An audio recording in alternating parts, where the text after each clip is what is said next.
दोस्तों, इस फिल्म का नाम है सेरेनिटी, जो साल 2019 में रिलीज हुई थी। इसकी कहानी में एक रहस्यमय द्वीप को दिखाया जाता है जहां पर डील नाम का एक आदमी फंसा हुआ है।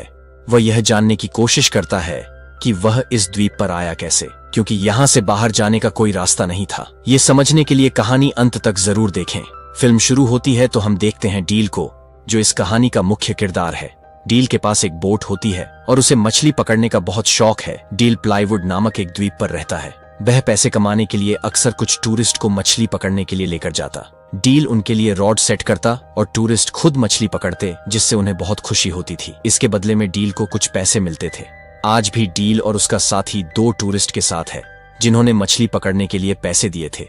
लेकिन आज कुछ अलग होता है। जब मछली पास आई तो डील अपने क्लाइंट को रोड देने से इनकार कर देता है। असल में डील काफी समय से एक खास मछली को पकड़ने में लगा था और आज शायद वह मछली उसके हाथ आ जाती। रॉड न देने पर वह टूरिस्ट गुस्सा हो जाते हैं, मगर डील उन्हें चाकू दिखाकर चुप कर देता है। बदकिस्मती से इतनी कोशिशों के बावजूद वह टूना मछली उसके हाथ नहीं आती। अब उन्हें इन टूरिस्ट को पैसे भी वापस देने थे। हालांकि डील के लिए यह कोई बड़ी बात नहीं थी, लेकिन ड्यूक बहुत निराश था क्योंकि उसे अपनी पोती की यूनिवर्सिटी की फीस भरनी थी। डील उससे वादा करता है कि वह उसे पैसे दे देगा। इसके बाद वह अपनी दोस्त डायना से मिलने गया।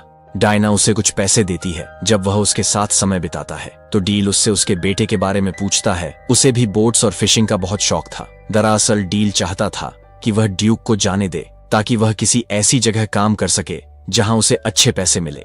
इसके बाद वह एक बार में जाता है। बारटेंडर से बातचीत के दौरान हमें पता चलता है कि यहाँ के लोगों को एक दूसरे के बारे में छोटी से छोटी बात भी पता होती है। अब ऐसा क्यों है, ये हम आगे जानेंगे। बारटेंडर कहता है कि तुमने 4 बार उस मछली को पकड़ने की कोशिश की है, तुम्हें उसे कोई नाम देना चाहिए। तो डील कहता है कि उसका नाम जस्टिस है। रात में वह ड्यूक को पैसे देने गया और बताता है कि कल ड्यूक को उसका फैसला सही नहीं लगता क्योंकि इसमें उनके पैसे लग रहे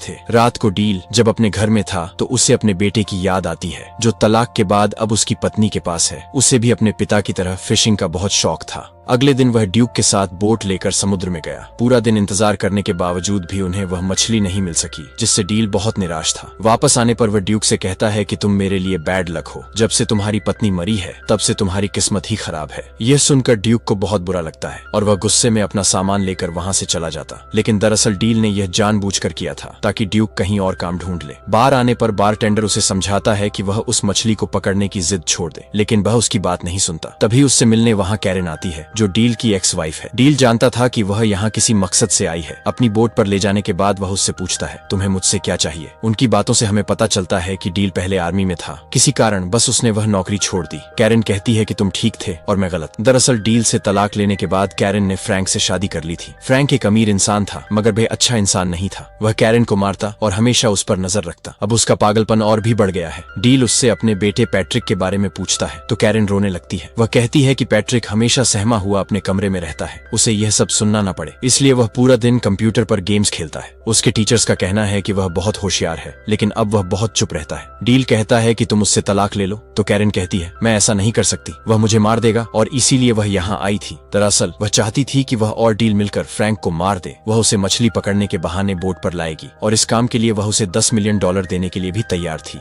लेकिन डील इस पर मना कर देता है क्योंकि वह किसी को मारना नहीं चाहता था। कैरेन के जाने के बाद एक सूट पहने आदमी डील को ढूंढते हुए आता है। दरअसल वह कई दिनों से डील पर नजर रख रहा था, मगर वह डील से मिल नहीं पाता। अगली सुबह जब डील समुद्र में नहाने गया तो उसे अपने बेटे की आवाज सुनाई दी और एक पल के लिए उसे उसका चेहरा भी दिखाई दिया। इस बीच हमें फ्रैंक और कैरेन के चिल्लाने की आवाजें सुनाई देती हैं। हम पैट्रिक को देखते हैं जो अपने कमरे में था, यानी इन बाप बेटे के बीच कुछ तो कनेक्शन है। खैर, उधर कैरेन का पति फ्रैंक होटल पहुंच गया था जहां कैरेन रुकी थी। उसे देखकर कैरेन घबरा जाती है क्योंकि वह 2 दिन बाद आने वाला था। आते ही वह कैरेन को टॉर्चर करता है। अगले दिन डील एक लोकल शॉप से फिशिंग का सामान लेने गया। तब वहां काम करने वाली औरत उसे बताती है कि लोग फ्रैंक को लेकर चर्चा कर रहे हैं कि वह 1 घंटे तक अपनी पत्नी को बेल्ट से मारता रहा और कैरेन के मुंह से आवाज तक नहीं निकली। डील इस बारे में बात किए बिना वहां से चला गया। बोट के पास आने पर उसने देखा कि फ्रैंक कैरेन के साथ उसका इंतजार कर रहा था। फ्रैंक कहता है मेरी पत्नी ने बताया कि तुम हमें फिशिंग पर नहीं ले जाओगे। डील कहता है मैंने कुछ नियमों का उल्लंघन किया है, इसलिए मैं किसी को अकेले बोट पर नहीं ले जा सकता। फ्रैंक कहता है इस छोटे से आइलैंड पर कानून पैसों के आगे हार जाता है,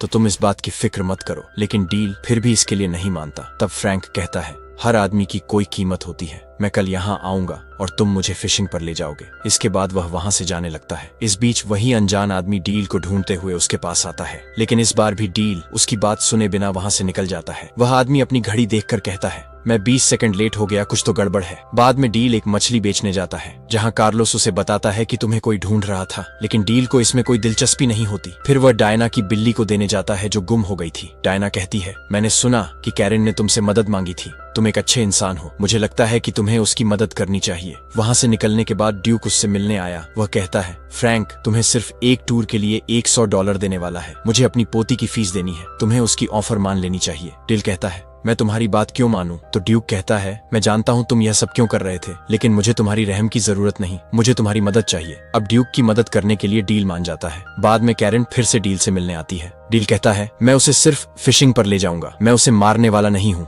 तो कैरन कहती है, वह मुझे और पैट्रिक को मार देगा। मैं जानती हूँ कि तुम उससे बात करते हो, वह अपने कंप्यूटर से तुम्हें सुन सकता है, तुम दोनों एक दूसरे से जुड़े हुए हो। डील उसकी बात का कोई जवाब नहीं देता। खैर, बाद में जब वह और ड्यूक समुद्र में होते हैं तो डील अपने दिल की बात कह देता है कि उसे यहाँ कुछ गड़बड़ लग रही है। फिशिंग के दौरान डील फ्रैंक से पूछता है कि क्या उसके बच्चे हैं। तो फ्रैंक कहता है, मेरा एक सौतेला बेटा है, मैंने उससे दोस्ती करने की बहुत कोशिश की, लेकिन वह पूरा दिन अपने कंप्यूटर पर लगा रहता है। उसके मैथ्स टीचर कहते हैं कि वह जीनियस है, लेकिन वह पूरा दिन एक बेकार से गेम में लगा रहता है जिसमें एक आदमी पूरा दिन फिशिंग करता है। वह मुझे पसंद नहीं करता। डील पूछता है, वह तुमसे इतनी नफरत क्यों करता है? तो फ्रैंक कहता है, मैं नहीं जानता, लेकिन एक दिन मैं उसे ही मार दूंगा। ये सुनकर डील को गुस्सा आ जाता है, लेकिन इससे पहले कि वह कुछ करता, उनके हुक में एक बहुत बड़ी शार्क फंस जाती है और वह लोग उसे पकड़ने में लग गए। खैर, वापस आने के बाद डील कहता है कि कल हम दोबारा से जाएंगे। कैरन को मौका मिल जाता है बात करने का, इसलिए वह डील को फिर से ऑफर करती है कि वह फ्रैंक को मार दे। कैरन कहती है कि पैट्रिक भी यही चाहता है। यह सुनकर डील सोच में पड़ जाता है। ड्यूक ने भी उनकी बातें सुन ली थी। वह डील से पूछता है, क्या तुम उन लोगों को जानते हो? तो डील कहता है, वह मेरी एक्स वाइफ है। आर्मी में नौकरी के दौरान मैं एक जंग पर गया था, वहां से लौटने के बाद मुझे पता चला कि वह फ्रैंक के पास जा चुकी है।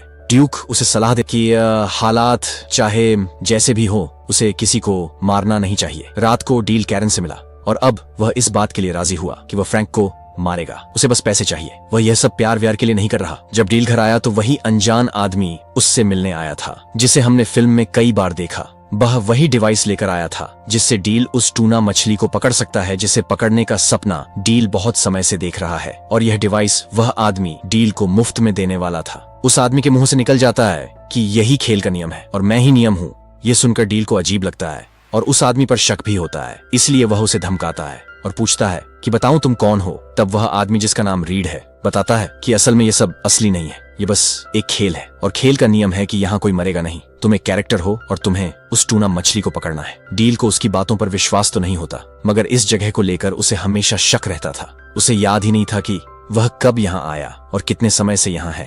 वैसे यहाँ दर्शक ये जान जाते हैं कि यह खेल शायद उसके बेटे ने ही डिजाइन किया है, मगर क्यों और किस लिए रीड का कहना था कि पिछले कुछ दिनों से गेम में गड़बड़ है, यानी जिसने यह गेम बनाया है शायद वह चाहता है कि अब तुम उस आदमी फ्रैंक को मारो, मगर मेरे नियमों के मुताबिक इस द्वीप पर किसी को भी मारना मना है। इसलिए मैं तुम्हें नियम बताने आया हूँ और मुझे खुद भी नहीं पता कि जिसने यह गेम बनाया है वह नियम क्यों बदल रहा है। डील को उसकी बात बकवास लगती है। अगली सुबह डील ने महसूस किया कि वह अलार्म से पहले उठ नहीं पाता, जो इस बात की ओर इशारा करता है कि शायद सच में वह किसी गेम में है। हर जगह उसे बस एक ही बात सुनने को मिल रही थी, जाओ और उस मछली को पकड़ो। वह याद करने की कोशिश करता है कि आखिर वह इस द्वीप पर क्यों और कब आया, मगर उसे अपने दिमाग में ऐसी कोई भी यादें नहीं मिलती। वह अपनी गाड़ी में बैठकर काफी आगे निकल जाता है और अब उसे महसूस होने लगता है कि यह सब सच नहीं है। वह खुद से बातें कर रहा था। तभी उससे मिलने डायना का बेटा सैमसन आता है। वो कहता है, आपको किसी की जरूरत थी क्या? मैं आपके साथ काम कर सकता हूँ। इस पर डील हंसने लगता है और कहता है, जब मैंने तुम्हें इस गेम से मांगा था तब तुम मुझे नहीं मिले और अब ये गेम मुझे सब कुछ दे रहा है। डील वहां से चला गया। अपना शक दूर करने के लिए वह स्टोर के मालिक से कुछ सवाल पूछने लगा, मगर वह हमेशा बात को बदल देता है। फिर डील फोन करके यह पता करने की कोशिश करता है कि रीड असली है या नहीं। उसे जवाब मिला कि रीड असली है। सबसे तंग आकर डील बार में गया ताकि वह ड्रिंक कर सके, लेकिन बार टेंडर भी उसे वही बात कहता है। वह कहता है, क्या आज तुम फिशिंग करने नहीं जा रहे? तुम्हें काम पर जाना चाहिए। टूरिस्ट्स को मत लेकर जाना, वे हमेशा तंग करते हैं। यानी गेम के नियम उसे फ्रैंक को ना मारने के लिए कह रहे थे, लेकिन पैट्रिक के दिमाग में कुछ और ही चल रहा था। दूसरी तरफ दिखाया जाता है कि जब कैरन की आंख खुली तो उसने फ्रैंक को बाथरूम में घायल पाया। पिछले रात 6 लोगों ने उसे मारा था। दरअसल यह काम ड्यूक का था। उसने ही फ्रैंक को मारने के लिए कुछ लोगों को पैसे दिए थे ताकि वह आज बोट पर ना आ सके। ड्यूक डील से कहता है, मैंने तुम्हारे लिए जो सही लगा मैंने वही किया। इस बात से डील को बहुत गुस्सा आता है। जख्मी होने के बावजूद कैरन फ्रैंक को मना लेती है कि वह फिशिंग पर जाए। वह समुद्र के किनारे निराश बैठा था। तभी रीड उसके पास आता है। डील कहता है, मुझे कुछ भी समझ नहीं आ रहा कि मैं यहाँ क्यों हूँ। मेरी जिंदगी का मकसद क्या है? क्या मैं पागल हो चुका हूँ? रीड कहता है, इस बारे में तो मैं भी कुछ नहीं जानता, लेकिन मैं यह जानता हूँ कि यहाँ हो क्या रहा है। हम सब किसी का सपना है और हमारे बारे में सिर्फ वही जानता है जिसने हमें बनाया है, और शायद तुम जानते हो कि वह कौन है। तो डील कहता है, हाँ, वह एक छोटा बच्चा है जो एक अंधेरे कमरे में बैठकर हमें देख रहा है। उसका सौतेला बाप उसकी माँ को मारता रहता है। शायद इसी वजह से उसने ये गेम बनाया है, इस उम्मीद में कि शायद एक दिन वह अपने असली पिता को वापस ला सके और अपने सौतेले बाप को सबक सिखा सके। वह चाहता है कि मैं उसे इंसाफ दिलाऊंगा, चाहे कुछ भी हो जाए। इस पर रीड कहता है, अगर तुम यही चाहते हो तो मैं गेम के नियम तोड़ दूंगा। अगर हमारा निर्माता यही चाहता है तो तुम्हें ऐसा ही करना चाहिए। कैरन फ्रैंक को बोट पर ले आती है। इस पर डील भागकर अपनी बोट की तरफ जाता है। दरअसल पैट्रिक ने एक ऐसा गेम बनाया था जिसमें वह अपने पिता के साथ समय बिता सके, लेकिन जैसे जैसे उसके सौतेले बाप का टॉर्चर बढ़ता गया, पैट्रिक के दिल में उसे मारने की आग भी बढ़ती गई। पैट्रिक बस यही चाहता था कि उसे कोई संकेत मिले कि फ्रैंक को मारना गलत नहीं है। इसलिए उसने गेम में डील को सोचने की इजाजत दी ताकि डील अपने दिल की सुने, और जो भी उसका फैसला हो पैट्रिक भी वही करेगा। यही वजह थी कि गेम उसे बार बार याद दिला रहा था कि उसे बस मछली को पकड़ना है, लेकिन डील की सोच बदलने लगी थी। खैर, डील बोट के पास पहुंचता है जहां फ्रैंक और कैरन पहले से ही मौजूद थे। डील फ्रैंक को समुद्र में ले जाता है। फ्रैंक की हालत पहले से ही बहुत खराब थी और कैरन ने उसे नशे में भी रखा था। तभी उन्हें पता चलता है कि बोट पर सैमसन भी है जो उनके प्लान को बिगाड़ सकता था। लेकिन अंत में जब डील ने रॉड फ्रैंक के हाथ में थमा दी तो शार्क उसे समुद्र में खींच लेती है और उसका अंत हो जाता है। असल दुनिया में पैट्रिक यानी डील का बेटा अपने सौतेले पिता फ्रैंक को सच में मार देता है, और हम समझ पाते हैं कि डील की असली लड़ाई तो मौत के साथ ही खत्म हो चुकी थी। गेम में जो है वह तो बस पैट्रिक के ख्याल है। खैर, इस कत्ल के बाद पैट्रिक को मानसिक अस्पताल में रखा जाता है।